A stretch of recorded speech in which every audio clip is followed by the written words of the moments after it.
Hello and welcome to another edition of Issues with Jide. Here we talk about actions and inactions of those who shape our political and national landscape and how these impact us positively or otherwise. I'm Ibrahim Shita. Today on the show, presidential race. Peter Obi makes bold moves as Atiku defects again. In the course of the program, we take your questions, but first, subscribe to our YouTube channel and drop your questions in the comment section. It's important to mention that we can only read comments with human names and the ones based on the subject matter. I have Jeremy Vazum, the maestro himself, Babajide Kolade Utitoju. Good to see you, BKO. Good to see you, Brian. Good to do this with you. And I say a big thank you to our loyal viewers. Right. Now, looking at Peter Obi and his recent, frolicking with other politicians in other parties, especially talking about coalition, etc., and some of the rhetoric he's been making on the social media, Buhari's funeral attendance or non-attendance or non-showing, etc. To kick off our conversation or discussion, how much of Peter Obi's recent antics and strategies and his high-profile campaign rhetoric can be seen as genuine leadership versus calculated political gimmicks to energize his base and outmaneuver rivals like Atiku within the coalition? Everything that Peter Obi is doing is calculated to position him as the biggest opposition figure in our country currently. The kind of social media following and attention that he gets dwarfs the attention and the following that Atiku Abubakar gets. Obi does very well on social media, much better than most of our politicians. And this is a very big weapon in his hands to shape the narrative as we move closer and closer, inevitably, to the 2027 presidential race. It is a marathon, not a sprint. But Peter Obi is showing his staying power from the time when the results of the 2023 election, presidential election, was announced. He has stayed the course. He has remained focused. He has done his best to continually be not just in the faces of the Nigerian people, but in their consciousness and on the pages of newspapers and even on TV and on radio.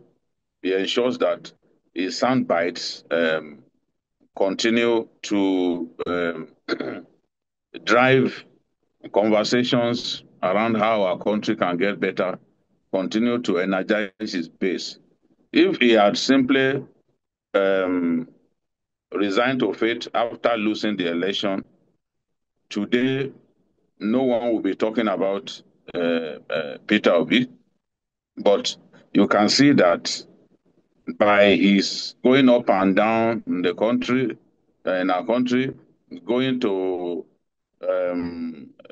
places where people lost their lives and all that, he's trying to show that he's a capable alternative to the current president. That is his goal, trying to get Nigerians to see him as capable of doing a good job as a president. Whether this is truly the case is not really the issue. Today, we are talking about what the moves that he's making. Every move is calculated. Every move is designed to achieve an aim. Every move that Peter Obi is making at this time is meant to show that, yes, I'm still a force to reckon with politically. I'm still the veritable alternative to the government of the, I mean, to the current president, and that he can form a government that can do a much better job of running our country. So He knows what he's doing. And like a shrewd businessman, he's making some calculated moves that I can see through some of what he's doing. I can predict with accuracy what those moves um, would deliver in the final analysis. Many people thought that Peter Obi would simply go gung-ho into the ADC, but he's been reluctant to defect from his party into the ADC, despite receiving an ultimatum to move to leave the party. And the ultimatum came from Abure and Co. that he should leave the party. This and that. But Peter Obi is not interested in putting his eggs in one basket. Because once you leave that party, you move into another party. Whatever fate, and we are still a little less than 2 years away from the election. Whatever fate befalls you in your new party, people will not show sympathy. They will believe that, well, it's a decision that you took on your own, so you have to live with the consequences of that decision. He's not prepared to take that decision now. And it doesn't seem like he even wants to leave the Labour Party. Because let's face it, Atiku Abubakar cannot spend his money bringing people together for the purpose of using a new platform to contest against President Bola Ahmed Tinubu. And then people will expect that he will hand over the presidential ticket of the coalition that he galvanized, of a coalition that he midwifed. It's not going to happen. Atiku, if they do a primary election today in that new party, Atiku will dominate any other presidential aspirant. And I think that reality has dawned on Monsieur Peter Obi. So he is not prepared to launch fully into the ADC. He believes that it's better he remains in the Labour Party now and continue to watch events as they go on. If it is absolutely necessary, he may launch into the ADC. But at this stage, I do not see any sign that he wants to leave the Labour Party. I think he is convinced that at some point, the Labour Party crisis will be resolved in favor of the Nenadi Usman led caretaker committee, which Governor Oti and himself helped to put together. So, and he believes that in the party that gave him the ticket that last time, he still retains quite a lot of support in that party. And to him, that party will best serve his interest than to go into ADC, where, as I've said before, if a primary election is held today or even next year, without a shadow of a doubt, I am certain that Atiku will clinch that presidential ticket. And the question then is, will Peter Obi be willing to play second fiddle to Atiku Abubakar? I think Peter Obi is a man who doesn't diminish himself, who doesn't see himself as inferior to anyone. The other day, I heard him saying that I'm going to contest the presidential election and I'm the best. So he's already seen himself as better than Atiku. So with this mindset, he would not want to find himself in a situation in which he's going to be contesting on the same ticket with Atiku as Atiku's deputy. So he's not prepared for that. And a lot of his supporters are saying, look, if it is the deputy, it is the vice presidential slot that Peter Obi will be given, then it's better they go and support Bola Ahmed Tinubu. It's better that Bola Ahmed Tinubu continue. So many of his supporters think that, look, the South needs to spend 8 years. The same way they not spent 8 years through the late Muhammadu Buhari. So they are not going to entertain any desire to put Peter Obi on the ticket as deputy to an Atiku.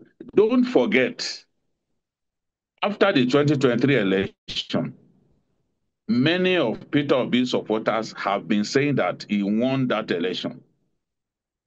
They've been telling themselves and trying to convince Nigerians that it was Peter Obi that won that election.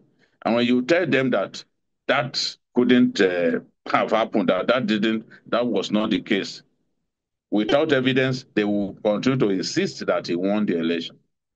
So, given the way that they are thinking, they believe that a Peter Obi can defeat an Atiku in a general election. So, since they are thinking that they won the 2023 election, nobody should be surprised that Peter Obi believes that it has to be him or no one.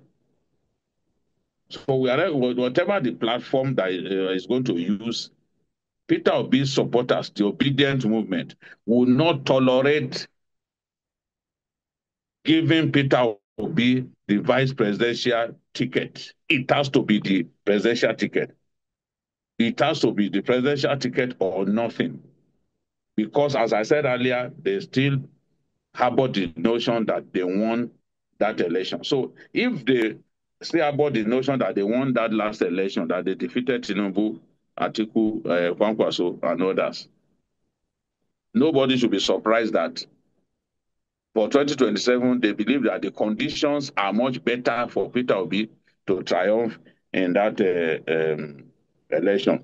Peter Obi, whichever way we look at it, I'm not his fan, but he's one of the very impactful political leaders of the last few years. No doubt about it. And don't forget, he changed our electoral jurisprudence forever because he went to court to challenge the victory of Chris Ngige. And the court declared that he was the rightful winner of that election. He didn't stop there. He went to the court and sought clarification about his tenure. And again, the matter was decided in his favor. That is how the idea of off-cycle elections began. Because the judiciary then ruled that he has to spend all of the time that the Constitution gives him the mandate to spend. So all of the time that Chris Ngige has spent as an illegal governor, those times were then brushed aside in inverted commas, and he began his own full 8 years. Otherwise, if somebody has spent 3 years in office illegally, having rigged an election, and you won at the Supreme Court, if it's 1 year that is left of that mandate that was stolen, it is just that 1 year that you are going to spend as a governor who had been sworn in. That is usually what happens in the National Assembly. Some of the battles for seats in the National Assembly, post-election battles, usually last more than 2 years. And people will come, just spend those last 2 years. But in the case of governors, Peter Obi successfully contested that, and ultimately he won, so was able to spend his 8 full years. And that's how the idea of off-cycle elections began in our country. Every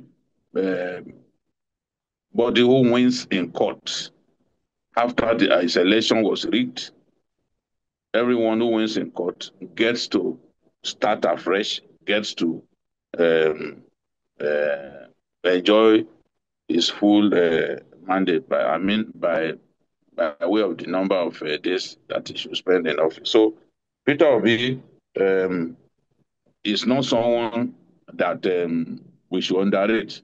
I know how a lot of his supporters think, and um, Peter Obi believes, and his supporters to believe that this time around he can do much better in the north central states than he did in 2023. Remember, he won two states of the out of six in the north central. He won um, he won Nasarawa, he won Plateau.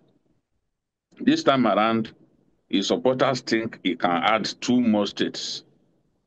That is uh, Kogi and Benue.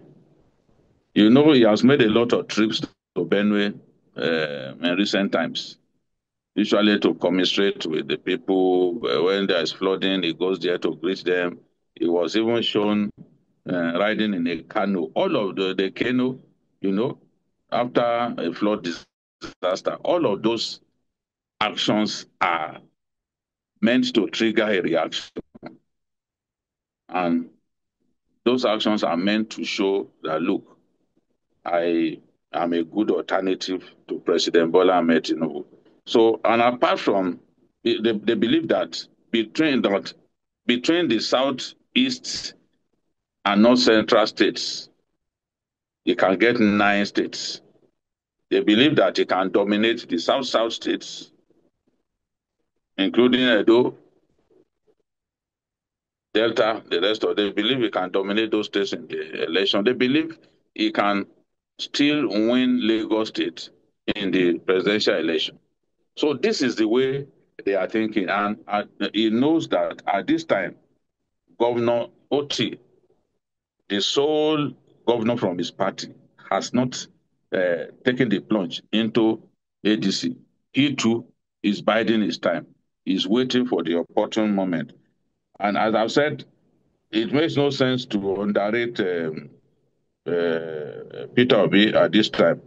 In 2019, his party, the Labour Party, scored 5,074 votes in the entire country. The coming of Peter Obi into Labour Party in 2022 saw a surge of support for the same Labour Party that won a paltry, that scored a paltry 5,074 votes. That party then recorded 25% of the votes in 2023, whereas in 2019, it recorded 0.02% of the total votes. So somebody who scored 5,074, a party that scored 5,074 votes in the presidential election, once Peter Obi got involved, scored 6 million plus votes. That is truly significant. And that is the Peter Obi effect for you. The worst that anyone can do is to underrate him and the impact he can have in the election. No one is saying, I'm not saying, for example, that he will win the election.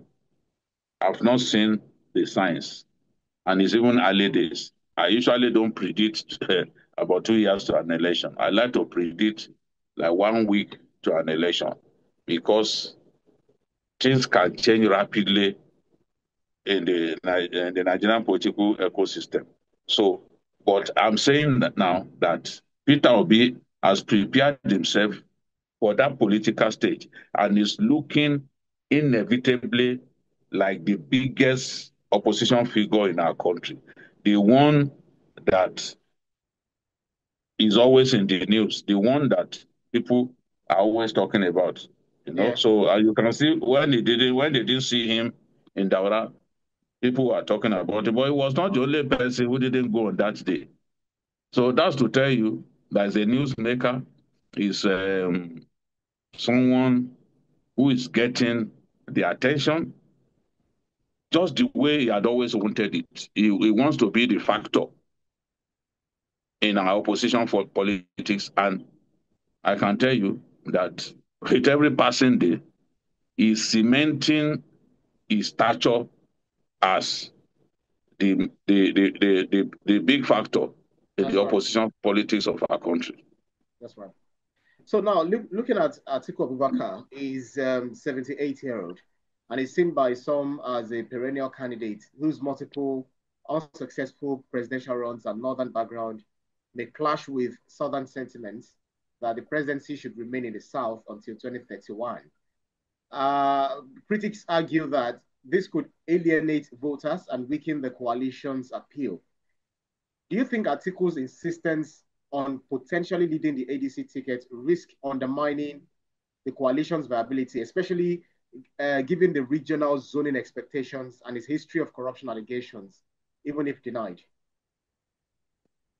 I think if I were in Atiku's shoes, I would throw my weight behind Peter Obi or a younger opponent, maybe a Kwankwaso. Nigeria is not in short of people who can get that job done. Younger people who can get the job done.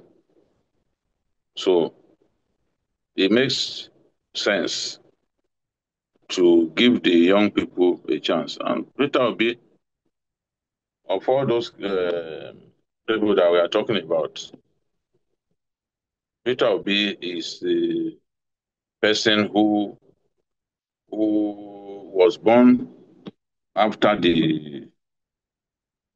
after Nigeria's independence.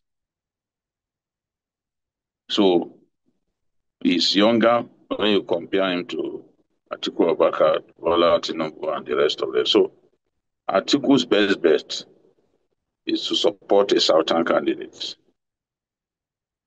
There's no need for this obsession for the presidency by Atiku Abubakar. It is God that prepares people for leadership. It is God that enthrones people. Maybe it's not his destiny to be president of Nigeria. Because if it was his destiny, Atiku will have been president since 2003. The year 2003, he will have become the president of Nigeria. And then he refused to contest against his principal, despite the fact that governors and other people were rooting for him, governors from the ruling party. They were tired of Obasanjo. They pleaded with Atiku to contest that they were going to back him. Of course, Obasanjo begged Atiku repeatedly because he knew that they had him by the jugular. So he convinced Atiku to not run against him. And Atiku decided to listen to Ebora Owu. And at the end of the day, he didn't contest, but he didn't enjoy that second term because it was one problem after another. So the point that I'm making is Atiku's obsession with contesting the presidency. This one will be the seventh time if he decides to contest, because there's still time, as I said, for anything to happen. If he decides to contest, it will be the seventh time that he contested the presidency of our country. He started contesting in 1993 from the primaries of the SDP, in Jos. But he didn't carry the day. It was MK Abiola that carried the day. So after that, he's taking part in primaries, lost some primaries, won some primaries, and then lost the presidential election a number of times.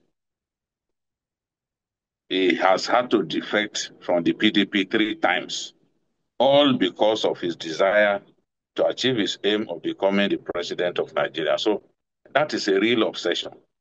To have defected 3 times from your own, from PDP,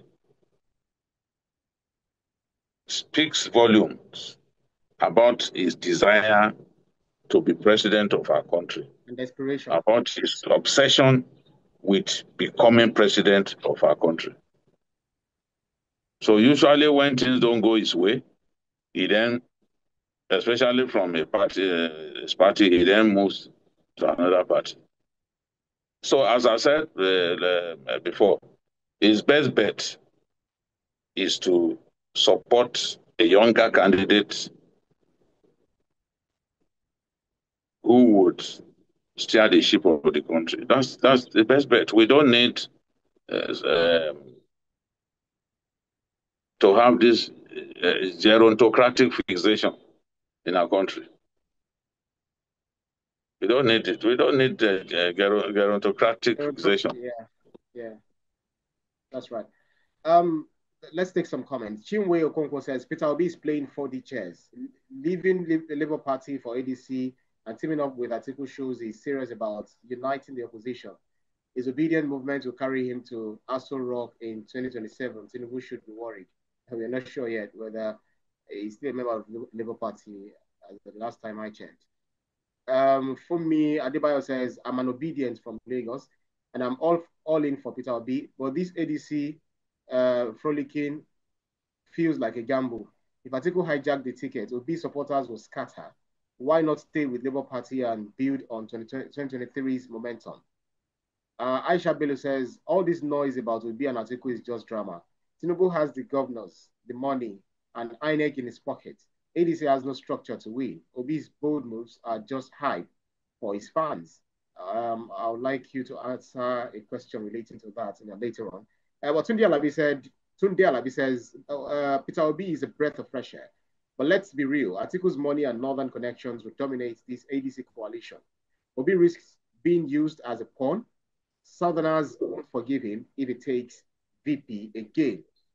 And talking about the VP thing, Peter Obi supporters have consistently opposed him taking a vice presidential role, which you also alluded to a little earlier, with activists like Aisha Yusufu vowing to campaign against him if he does.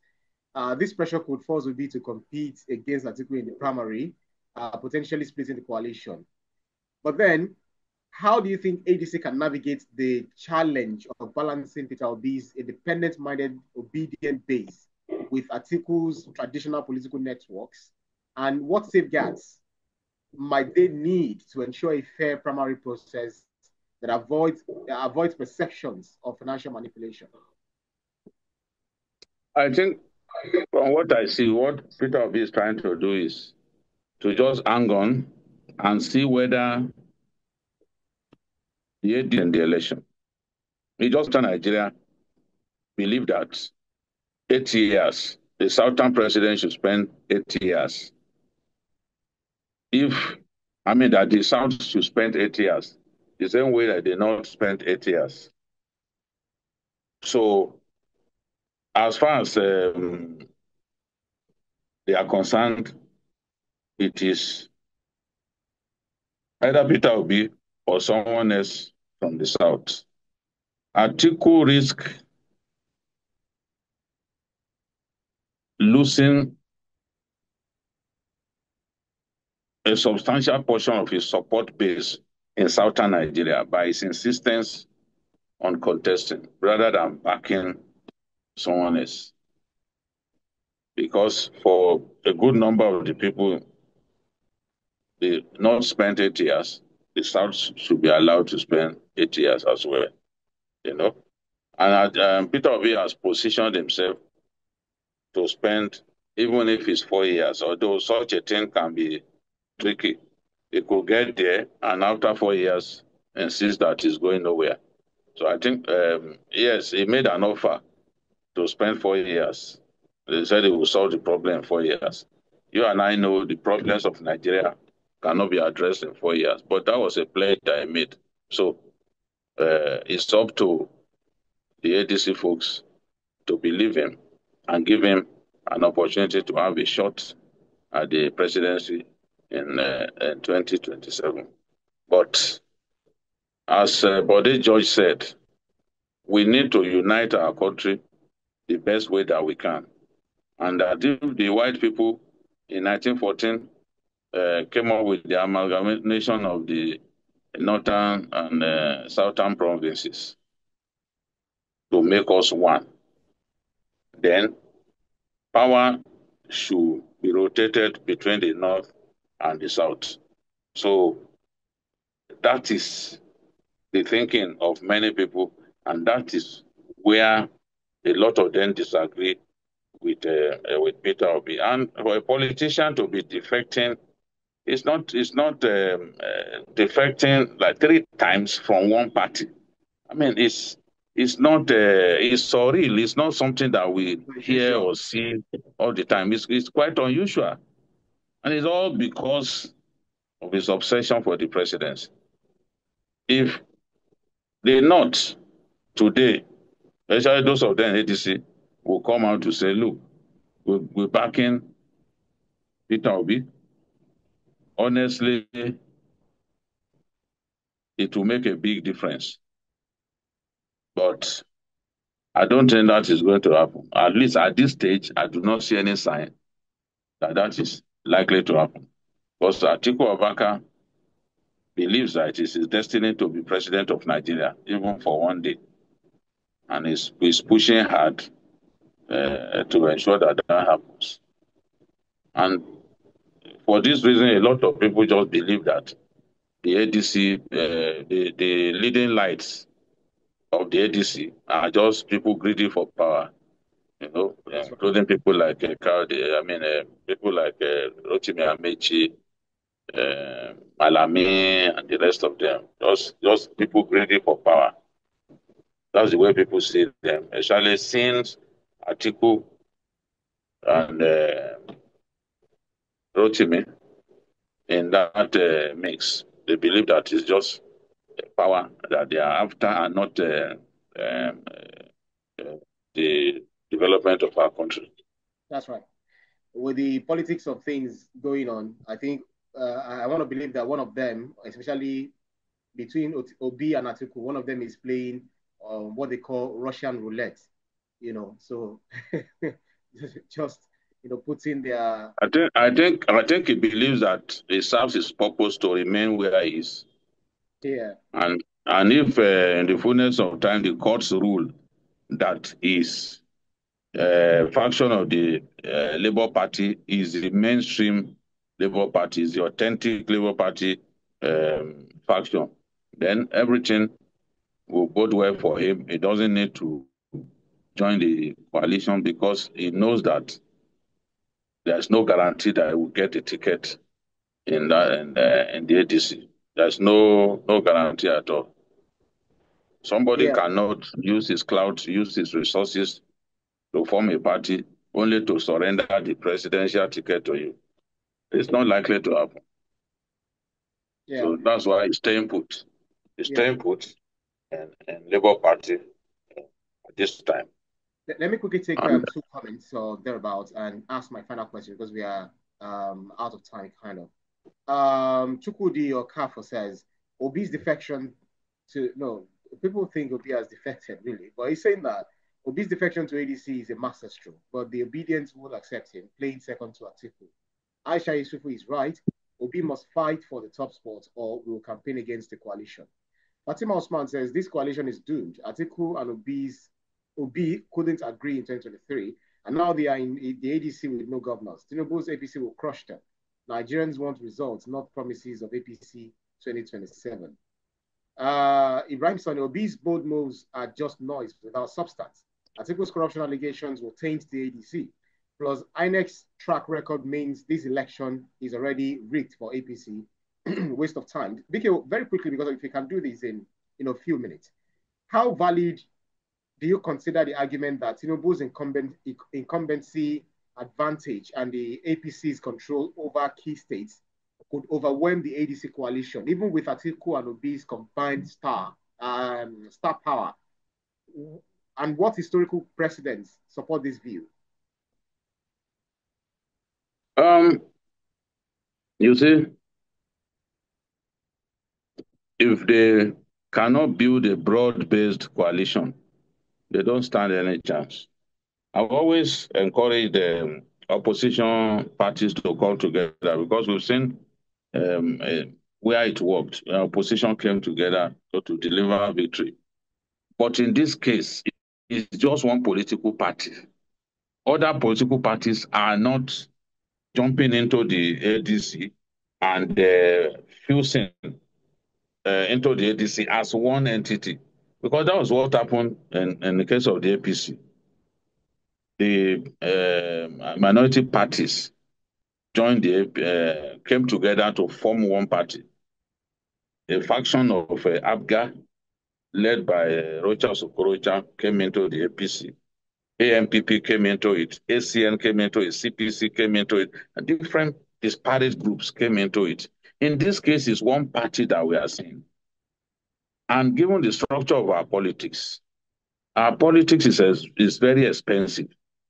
If you do not have governors with the war chests to spend billions and billions of naira in the days leading to the election, not just on election day, the door-to-door campaign that they do, they put money in people's hands. They put bags of rice in people's hands. They put bags of gari in people's hands. These things cost money. If you cannot mobilize sufficient financing for the election, you're already standing on rickety legs. This is the nature of our politics. Our politics has become largely a cash and carry affair, and President Tinubu has the resources that none of them can muster. Let's tell ourselves the truth. Because with the governor of of the richest states in Nigeria now defecting into the APC, it gives APC greater strength, whether we like it or not. It gives APC greater strength. States collect a lot of money these days from the distributable revenue from the center. Fact. And on the average, one state in Nigeria, one of the richest states in Nigeria, collects about 63 billion every month. That's a lot of money. You and I know that public funds go into funding political parties. And where a party has so many of those states, it means that they can muster so much money that they can use to win an election. When people say, oh, people made up their minds that they do not want Jonathan, or they did not want Jonathan, that was why Jonathan lost, they should also remember that Jonathan only lost in spite of the galvanization of the opposition. In fact, of the coalescing of these opposition elements, Jonathan only lost the election by 4 percentage points. So incumbency power is strong. Whether we like it or not, in our part of the world, incumbency power is strong. So President Tinubu still remains the man to beat. He still remains the man to beat. He's still favored to win the election. How the opposition plays its politics will determine whether President Tinubu can be re-elected. But for now, he has all the advantage that the opposition doesn't have in terms of number of governors, number of federal lawmakers, number of local government chairmen, because all of these people play their part in mobilizing people for election. Not just on election day, but in the days leading to election. The more political heavyweights you have, the greater your chances of reaching the grassroots. When you are able to reach the grassroots, you can make a big impact in an election. So our elections also are sometimes decided by religion and ethnicity and all that. It all depends on the shape that 2027 election will take. Will religion be a critical factor in the election? Will it be a campaign issue? Will ethnicity be a campaign issue? When that time comes, we will know. If those factors do not play a big part, it can also determine who carries the day at the end of the day.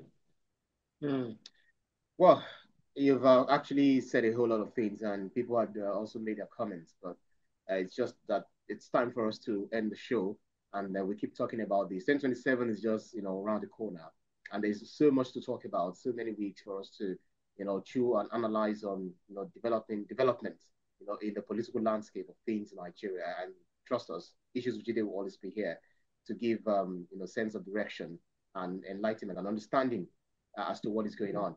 That's our show for today's edition of Issues with Jide. Special thanks to you, Babajide Kolade Tutoju, for those insightful analyses as always. Miguel. Thank you, Ibrahim. Thank you to our esteemed viewers. We love you exceedingly. Absolutely. And thanks to our audience for keeping our company on every edition. You can see the program again anytime by subscribing to our YouTube channel, TVC News Nigeria. Click on the subscribe button to get the latest information. You can also follow us on our social media platforms at TVC News NG. I'm also at Ibrahim_Shita.